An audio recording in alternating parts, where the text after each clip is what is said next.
લીલિયા વર્ષોથી માંગણી હતી બસ સ્ટેન્ડની, તો અહીંયા એક બસ સ્ટેન્ડ મંજૂર કરવામાં આવ્યું છે. એનું ખાતમુહૂર્ત હતું.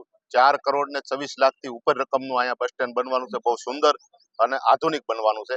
તે માટે આજે ખાતમુહૂર્ત કરવામાં આવ્યા અને એ માટે હર્ષભાઈ સંઘવી અને ભૂપેન્દ્રભાઈ પટેલ મુખ્યમંત્રીને ખૂબ ખૂબ અમે અભિનંદન આપીએ છીએ કે આ વિસ્તારને જે જરૂરિયાત હતી તે કામ આજે મંજૂર થયું અને ખાતમુહૂર્ત પણ થઈ ગયું છે. માનનીય હર્ષભાઈ સંઘવી વાહન વ્યવહાર મંત્રી શ્રી એના સીધા માર્ગદર્શન નીચે આજનો આ કાર્યક્રમ અને આજનું બસ સ્ટેન્ડ પણ એના કારણે મંજૂર થયું છે.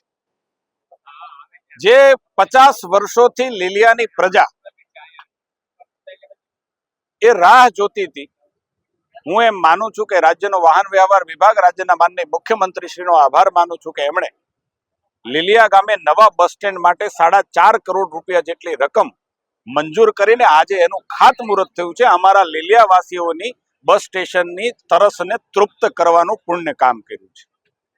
આ યોજના 4.5 કરોડ આમ નાની છે, પરંતુ અમારા લીલિયા માટે, પ્રવાસીઓ માટે આશરો બનાવવા માટેનું આ ખૂબ મોટું આશ્રય સ્થાન છે. પ્રવાસીઓ માટે સુવિધાની દ્રષ્ટિએ અમારા લીલિયા માટે ખૂબ મોટું કામ છે. એટલા માટે અમારા માટે આ બસ સ્ટેન્ડ છે એ વર્ષોથી અમારી પ્રજાની જે અપેક્ષા હતી એની પૂર્તિ કરવાનું કામ રાજ્ય સરકારે કર્યું છે.